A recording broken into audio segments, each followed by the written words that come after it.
So Kendall already kind of alluded to a couple of them from a notes perspective, but I'll hit a couple of other things to highlight. So for anybody who's using private cluster, everybody's probably aware of the issues that we had as far as automation, as far as setting up the DNS string. So we had 3 phases of fixes that we were releasing in order to complete all the, to basically fix the automation. So, hold on, let me go back. There we go. Okay, so what that really was so phase 1 essentially has now been gone into GA. So if you think about it from a capabilities point of view, we had essentially none, system, and custom from a capabilities point of view. And so this essentially GAs the system capability. And we're also working on some other capabilities I'll talk about here for our phase 3 over here that we're still working on to get to GA as well. For anybody who is using or looking to use Azure RBAC, that has now hit GA as well. So that's finally out. So that helps to complete our identity story. And I'll talk about one other feature that'll be lingering, which will close out everything from an identity perspective. Kendall already talked about the node pool increase. As Azure regions are coming online, we are basically scaling out to those regions. So we just added support for West US 3, Australia, India West, and India Central. From there, we also, for anybody who is currently running service principals, we highly recommend that you move your clusters off of service principals over to managed identity. The feature that we had to do that has now hit GA as well. And so we're eagerly trying to push all of our customers over to managed identity. Any questions on the GA feature sets?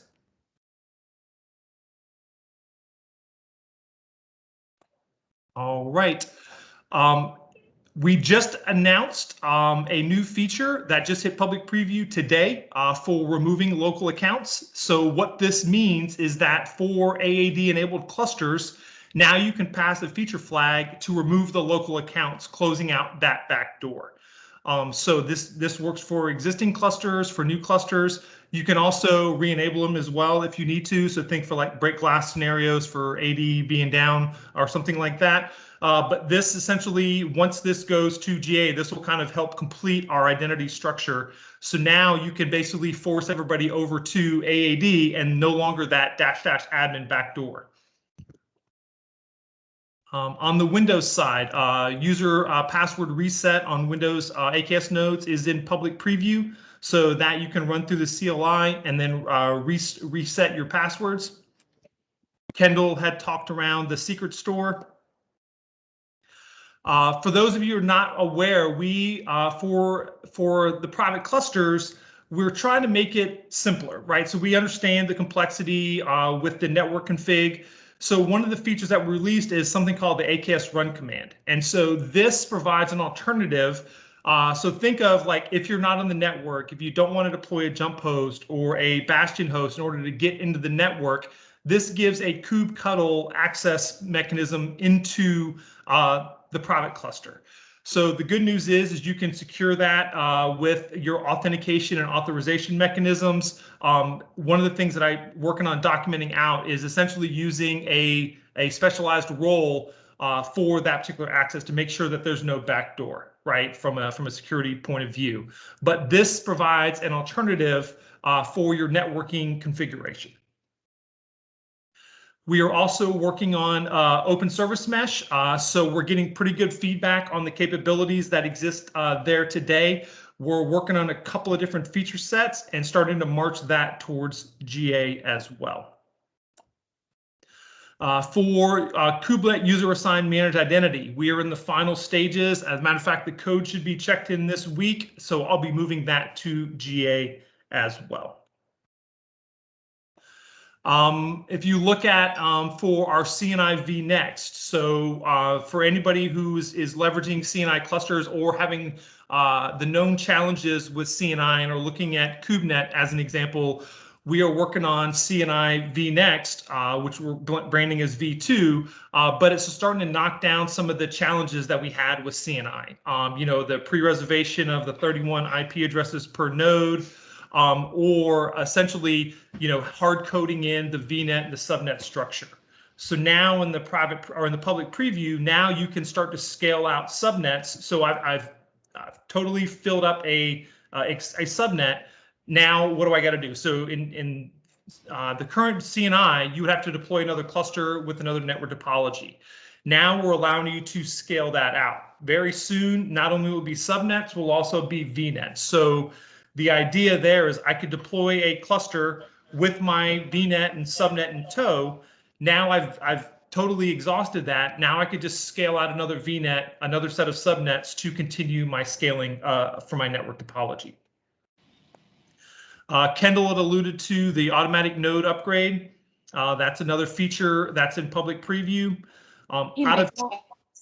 Do you have visibility into the chat window just because you're getting questions and I feel like maybe answering them as you're on the topic might Let me see if I can move these over so I can see them. So yeah, and I can dive directly into the questions. Hold on, it just might be more like, for example, will OSM support Windows containers? Probably a more relevant question since we were talking about OSM. Like things like that. Wanted to make sure you saw the question. So the short answer is yes. So it's not for the public preview, but we are working on Windows support for OSM. From a capabilities point of view for everybody to know, so any feature that we're building will support Windows and Linux. So as you probably alluded to from before, we had kind of a track record since Windows wasn't very hot at that time of building for Linux, and then if customers ask for Windows, building out on the Windows side. Now we have, from a feature perspective, when we check in a feature and start building the feature will work for both. And OSM is no different in that regard. So all the Windows functionality is being stacked in for the public preview as well. Will CNI vNext be an easy update, or is it a redeploy? It will be a update, but how exactly we have yeah. So Dave NC answered that one. Oh no, that was for a different one. Yeah, so we are working through the update for that. More to follow on that one. All right, I have the chat up. So did I miss any other questions? Does the MSI update will cause a rebuild of the cluster? No, it does not. All that the MSI update is doing is basically changing out all the service principals with MSI. So it's just like running through any AZ AKS update in that regard. A few questions regarding Azure File CSI. We're hoping that CSI will go GA here probably in a month or two. Not too much longer in that regard. The feedback so far has been pretty good. We are tracking towards the GA tasks. Is there a possibility to communicate with Azure Files? Yes, that's something that we're working on. That most likely will be an update. And same thing to provision storage accounts with private endpoint. Yes, both of these are in the roadmap for the upstream side, which will consume into the managed identity side, or the managed add-on side, I should say. All right. When is so Kubelet is going GA probably next week.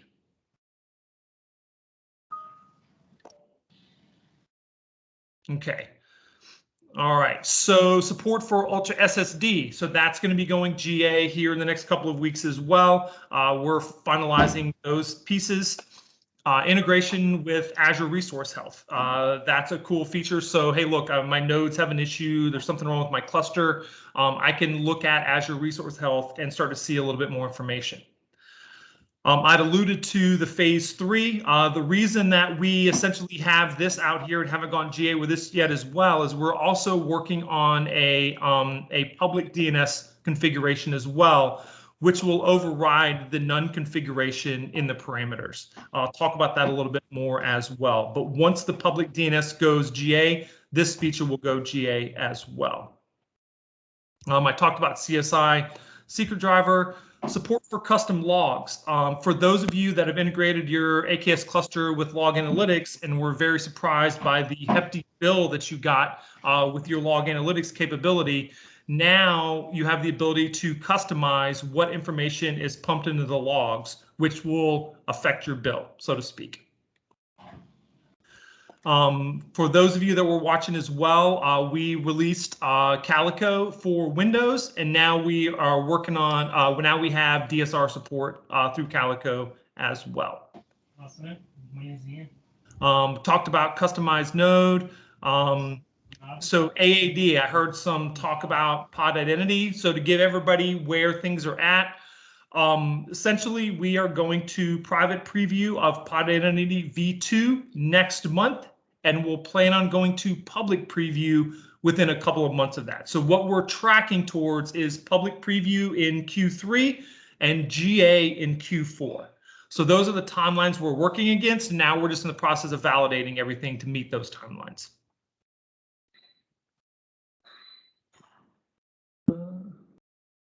Let's see. So pod specific network preview outside of just West Central. Yes.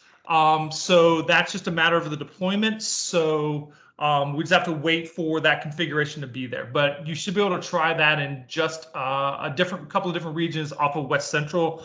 I'll have to pull the latest list. Can you get logs from a file? What do you mean there, Richard?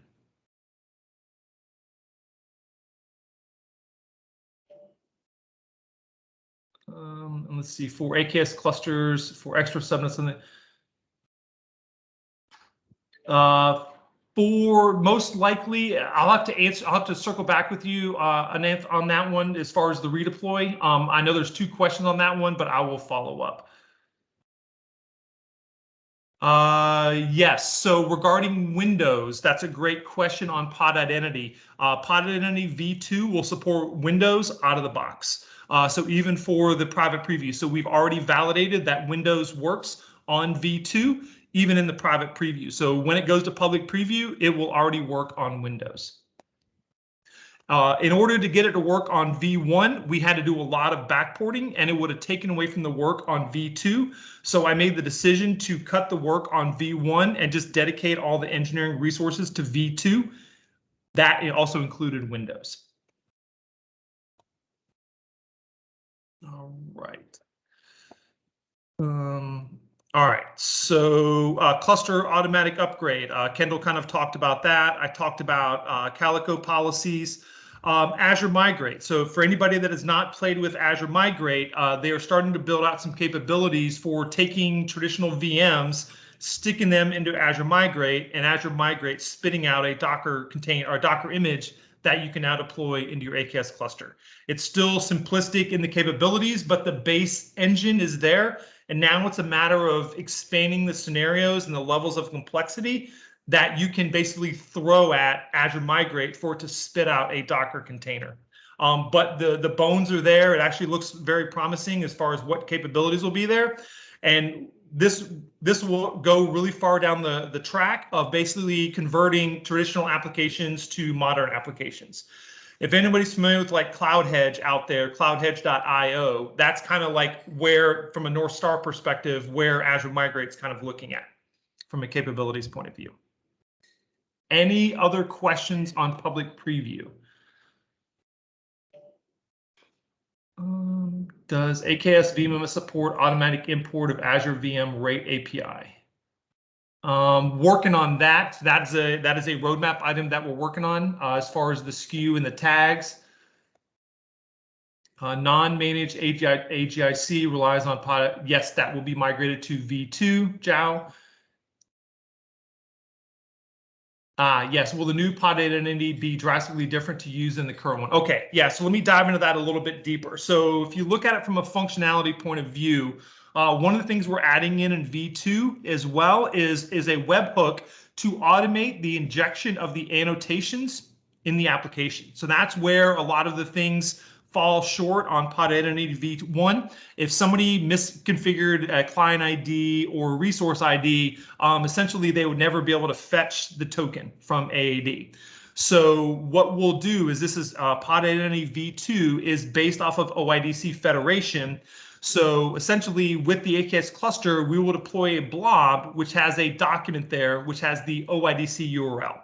Right? So on the cluster, there'll be a feature flag that you'll set, which will configure that document URL. From there, there'll be key rotation for the key that authenticates to that. And then there will be an API that an administrator would run to configure the Kubernetes cluster to authenticate that OIDC document with AAD. Now, from there, then the customers will go through and will essentially deploy Pod Entity v2, which will essentially be deploying a webhook. And then it will require a redeploy of the application, which will now, and that's all you need to do is just rerun the Helm chart, redeploy the YAML. And then once that happens through the webhook, it will automatically inject the annotations for the pod to exchange the token with AAD. So it is less work on the developer side. The developer is just deploy the pod is the good news. Most of the work, I say, moves to the administrator to kind of set up the trust between the cluster and AAD. Make sense? All right, good. If there's any other questions, maybe the next roadmap call, I can do like a walkthrough of V1 and V2. That might be something we can talk about, Kendall, as well, because I know this is a hot topic. A lot of customers are really interested in that feature. All right. Moving on, let's talk about what's in progress. So we still have a lot of things in flight. All of these we're trying to close out by June. So Kendall kind of alluded to announcing a bunch of things at build. Yes, we're working on a bunch of things, trying to get them into build as well. Yep, so maybe a whole session on V1, V2, I can do that. So I just talked about V2. One of the things that is coming as well, and I might have alluded to this on the last call as well, is that we're working on end-to-end security. And what I mean by that is build, registry, cluster, node, application. So those represent all the different attack vectors from an enterprise perspective. So now we're bringing features to close each one of those out. And so now if you have ADO or GitHub Actions, now you have a static analysis capability you can drop into those build pipelines to basically attest to the state of the images on build. For this release, it will only be alerting and analysis. And in the next cycle, we're working on policy for threshold enforcement, right? Which would be customer controlled. So you figure how far down the rabbit hole you want to tune that policy. But you will have autonomy because we will basically have the engine and the alerting, and then Azure policy will come behind that as far as how far do you want to tune the threshold. That's all the way left. On the right, we're also working on runtime defense. And so through Azure Security Center, through Azure Defender for Kubernetes, we are working to convert that to a daemon set. And once that daemon set is running, it'll be a managed add-on daemon set that'll run on the cluster. And in this cycle, it will do whitelisting. So think of it as pods are deployed, it will analyze those pod deployments and whitelist capabilities. Process, network, storage, syscall-based transactions, publish that information. And then there will be a process sensor, which will analyze process transactions. Moving that forward in the next cycle, we will start doing network transactions through eBPF, storage transactions, system call transactions. Then once again through policy, if there's blacklist off of that defined whitelist, now customers can choose policy to restrict those blacklist transactions. So that's another thing that's coming on as well. About DR.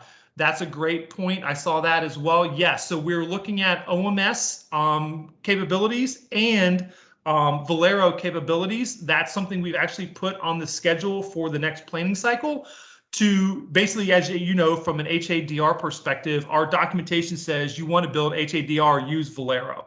But we don't get into how essentially you do that HADR. So we're going to assist Valero for basically building out some additional scenarios, and we're investigating. So think like Istio, where you have .global in Istio to have a application failover from an east cluster to a west cluster. So that kind of scenario from a service mesh. So have the service mesh handle some application level HADR, and there's still going to be some Valero stuff from a backup perspective that'll handle cluster level HADR. So there's probably going to be 2 tiers of DRing that we're looking at from a feature perspective. So does the CI/CD use Qualis? Not yet. So Qualis doesn't have a plugin for ADO or GitHub Actions. We are working to close that. So they have a feature request on their end to extend down. So right now, that tool, that static analysis will be based off of Trivy. And once Qualis delivers, then we'll switch Trivy out with Qualis. And that will be important, as you're aware, because through ACR and through Azure Defender, that is using Qualis on the back end. And the reason we don't have it is because Qualis doesn't have something that can plug into ATO. So we're working on that. As soon as that's closed, we will convert.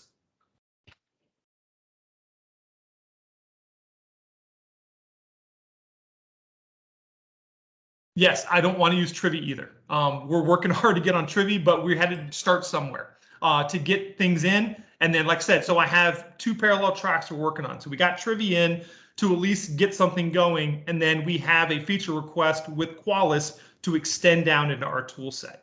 So like I said, as soon as they're done with that, then Trivy will be gone and we'll be using Qualis across the stack. All right, so moving on. So I talked about pod identity for Windows. Node pool start stop. So for those of you that are cost conscious or working with customers that are cost conscious, as you're aware, we released cluster start stop. That works well for a cluster. But what about like multi-tenanted based environments where you have multiple business units within a singular cluster and one business unit wants to stop their node pool, but another business does not?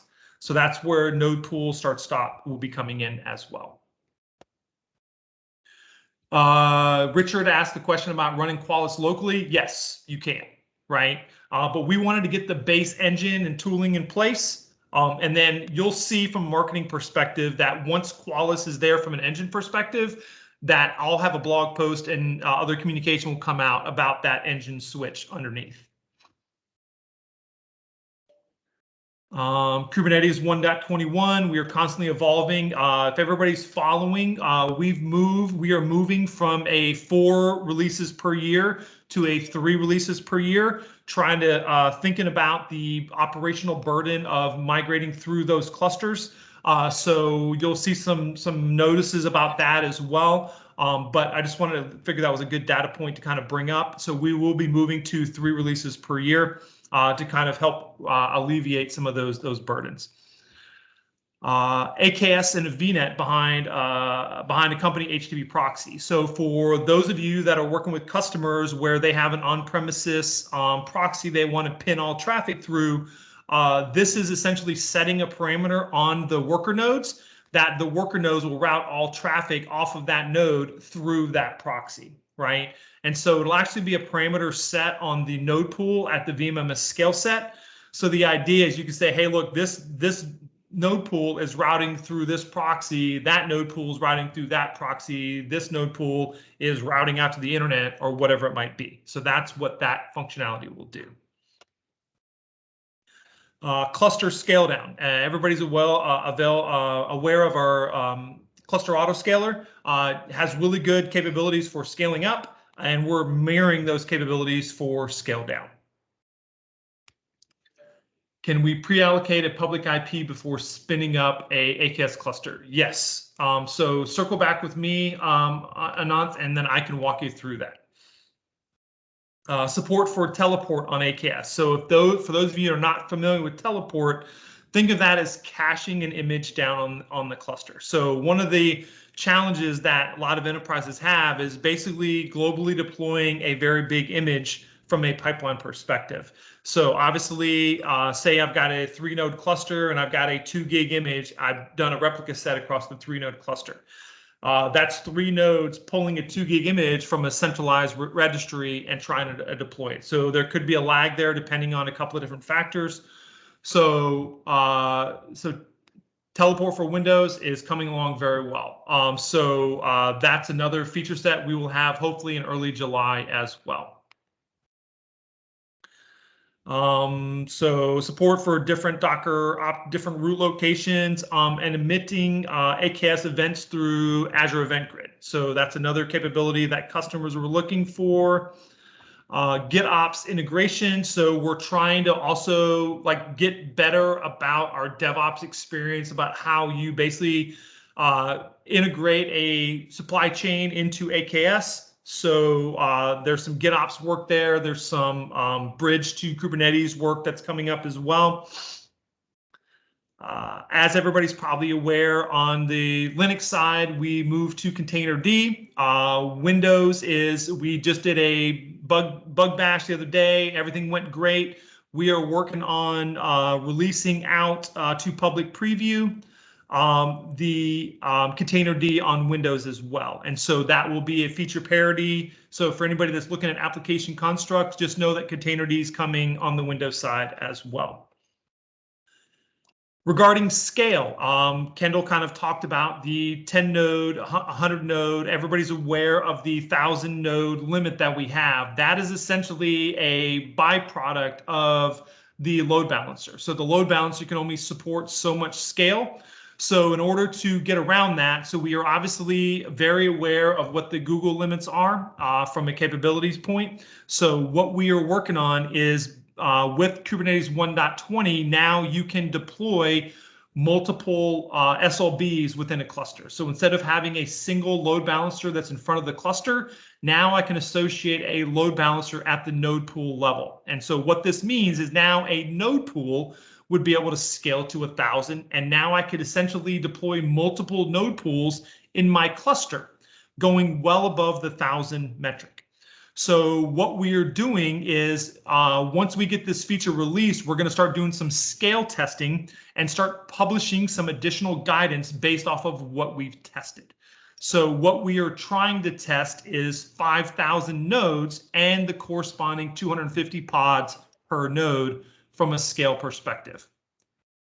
As far as the global load balancer goes, yes, there are some work items on the load balancer side to be able to do that. So there's some compute things to be able to fix. And then as they're fixing things, we will adopt them from an AKS perspective. This is kind of, think of a workaround. So instead of using one load balancer, we just use 20. It'd be better if one load balancer supported all of it. That's something in the future. So the good thing, the one thing to think about is this will obviously add to the complexity, because now instead of having to deal with one SLB, I've got 5 or 10 or 15 SLBs. So the complexity will go up. And that's one of the things that if we could do one single load balancer to handle that capacity, that would be simpler. But this is kind of where we're at right now. NAT gateway. Talked to a lot of customers. There's a lot of AKS issues and customers asking about putting AKS behind a NAT gateway. Technically it works, but it's a sequence configuration as far as how you deploy the cluster and register the NAT. It really comes down to permissions. So it's something we're working on with the networking team to set the permission set so that you could, no matter what your deployment sequence is, set Azure AKS behind the Azure NAT gateway. You see here Azure Security Center support for Windows AKS. The idea there is that you look at all the end-to-end capabilities that's coming from a security perspective for build, registry, cluster, application, and node. A lot of that information is not properly published within Azure Security Center. So I'm working with the Azure Security Center to line up those capabilities as well on the Windows side. Simplified DNS. Everybody might be aware that how AWS does it is they basically all their private clusters are behind a public endpoint. And so that's what this next feature is that none in our BYO DNS configuration is going to get switched to a public DNS endpoint. And so now from a configuration perspective, customers can choose to basically put their private endpoint behind a public endpoint, or bring your own DNS, or let AKS create a private DNS zone for them. So those will be, once we're done with that, those will be the 3 choices you have once you deploy a private cluster. All right, so there were some questions about tags. Yes, we're aware of the tags. We have a bunch of work items to fix all the tagging structure for proper reporting and chargeback and those kind of things. So that's what this work item is kind of working on. Here's a couple of new zones. All right.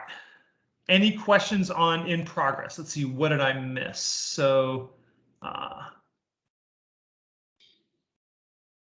as far as also interested to know when the cluster autoscaler will scale out. Will it scale out when the deployments are pending due to, the short answer is yes, we are tracking that as well. I talked about the global load balancers. Should we plan to increase the subnet dedicated for load balancer? Yes, that will all get updated. It's a matter of us testing and then what we see. And then so that will all get reconfigured once we've done the testing. All right. Any other questions on in progress? How am I doing on time? 10 minutes, Kendall? All right. Let me run through planned and then we'll go from there. All right. So what's in the queue as well that we're working on? Allow for migration from VMAST-based AKS clusters to VMMS or VM scale sets. So there are a subset of clusters that are VMAST-based that we're giving them a path out over to VM scale set. Dapper. So anybody that's interested in Dapper, we just did the design review. We are starting the engineering as we speak on the Dapper add-on. AKS support mutation of node pools, labels, and taints, right? Once again, trying to make that easier from a labeling config perspective. Node auto drain. Alpha clusters. I know a lot of customers have asked about this. So alpha clusters is something we're working on as well. And so that will be stovepiped. Yes. So Richard asked, when doing auto updates, will the node drain wait for a job to finish? That's the point. Yep. So obviously CNI, we're building a bunch of capabilities, and this is a work stream about building those capabilities over to Kubernetes as well. So obviously, if we look across our customer construct, we're at about 50-50 customers deployed Kubernetes and customers deployed CNI. Obviously, we'd really like customers to be on CNI. That's why we're refactoring CNI to make it more attractive, instead of having to support two endpoints. Dapper, yes, will be supported on Windows. All right, AKS API. So this was a customer request. So here you can run an API to get all the endpoints out. So you can put them on a spreadsheet as an example. Least privileged node access. This is there's a lot of debate on this topic as well. What the point really is to remove the attack vector that exists for SSH. Okay, so looking at it from a capabilities point of view, there's really two ways that we can go about it. We're debating on whether or not we go with both ways or with a singular construct. So what I mean by that is that there is a debug capability that exists natively to Kubernetes, right? So you could just do kubectl debug, yada, yada, yada, and get in. That works great on Linux. It doesn't work on Windows yet because Windows doesn't support privileged pod. So that obviously that shell access requires a privileged pod capability.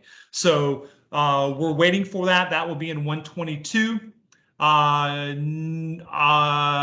Yes, debug's currently in alpha, but that's one way. And then essentially the other way is through AD integration. So there is a capability that you can integrate AD integration with the Linux and the Windows nodes and tie them into directory integration. And essentially on the back end, what it does is it wraps an identity wrapper around SSH or RDP on the Windows side.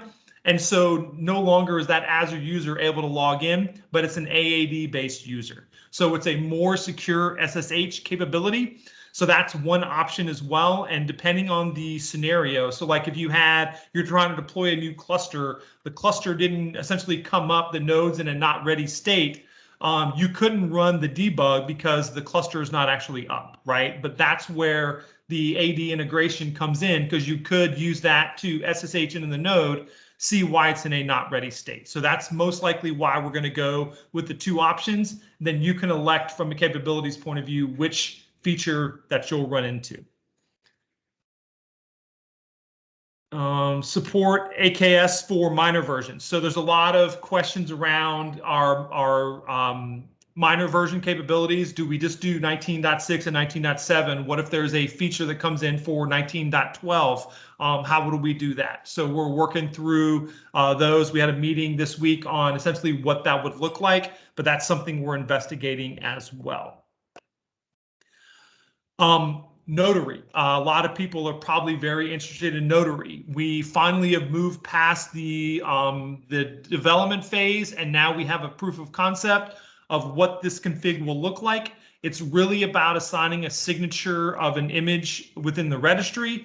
There's some work we have to do to basically, and this will be through policy once again, to basically do signature validation on deployment. So think of somebody spoofing a registry or spoofing a tag and trying to deploy it onto a cluster. What Notary is going to do is give customers the ability to say, I only want this cluster to accept registries from a trusted source based off of the SHA of that source. And so the registry side is pretty much at least in a proof of concept, and then we're going to basically enforce that on the AKS side through policy. All right, so I talked about privileged container. This will light up essentially the privileged capability. So think of like third-party security tools running on the cluster, enabling debug mode on the cluster as an example. That requires the privileged container capability. All right, so that's pretty much, we got 9 minutes left. Let's see what other questions are out there. Azure AD RBAC auth only works for native APIs. ETA on ability to add other permissions. Let me circle back on that one. I thought that's what we did for GA, but let me confirm before I answered that one. Dynamic scale up and scale down of node pools is plain and pace of nodes. Yes, it is correct, Shabam. Storage accounts for dynamic allocated PVCs are created to allow access for all networks. Is it possible to limit this to selected networks? I will double check on that one as well. All right, and then secrets. That's another good conversation. Currently, there are 3 ways to access secrets from Azure Key Vault. Interested in the third scenario below. Okay. So let's talk about secrets for a second. So yes, there is a philosophical debate going on. I just had this with a couple of customers this week as well, as far as how are secrets managed. Do I leverage a vault and then inject them via CSI into my pods, or do I basically pass them into Kubernetes, right? And so what I say for that is we already have CSI out there. You can leverage CSI Secret Store with CSI Driver with pod identity. That's a hardcore secure configuration as far as basically putting the secrets in the vault, securing the secrets in the vault, and securing what pods in what topology can talk to those secrets, right? And then how they're referenced. Are they there as a file? Are they there as an environment variable? You would choose from a customer configuration perspective. That's one path. The other alternative is to basically put your secrets in Kubernetes, which by default will paste them in etcd in a base 64 configuration, right? So not really secure, to be honest. The best way to do this is to basically, we are working on a KMS feature set, which has been a long time coming. It's in here somewhere. But yeah, so KMS is on the roadmap, and we will be adding KMS to Kubernetes as well, which will now secure that etcd directory, right? And it'll be a BYO scenario as well. So you assign your key to that etcd to secure that vault, and then that secret would go into and do key vault as well.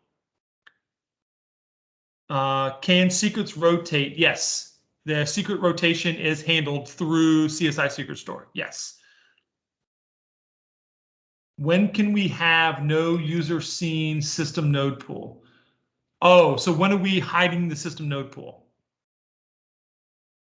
Is that the question there? Don't ingress. Yep. Not on the roadmap yet. I know for Windows scenario that makes a lot of sense. So I know that's something that my peer on the Windows side we have actually talked about, but I don't think we have anything on the books for that yet. That's actually a good one, Richard. I'll circle back on that one. All right. So don't ingress objects. Ultimately, expect a Kubernetes secret. You're passing it through. Essentially through the deployment config, right? So it sits in the deployment, not in the cluster, right? From that perspective. So it's not staged.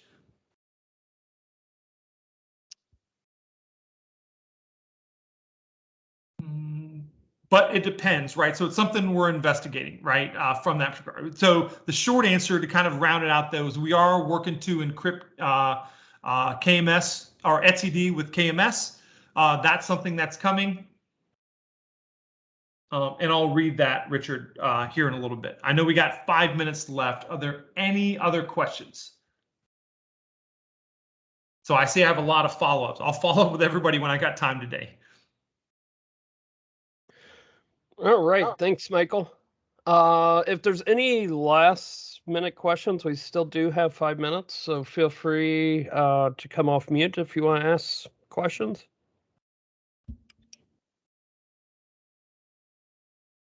Are we planning for MTLS on AGIC as well? Yes, that is on the roadmap already.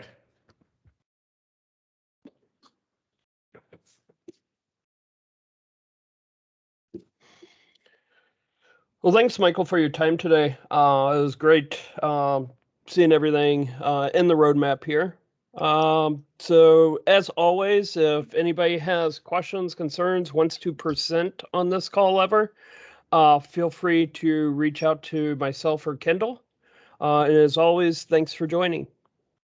Thanks, everybody. Thanks for all the feedback. Good stuff. Talk to everybody soon. Thank you. Bye.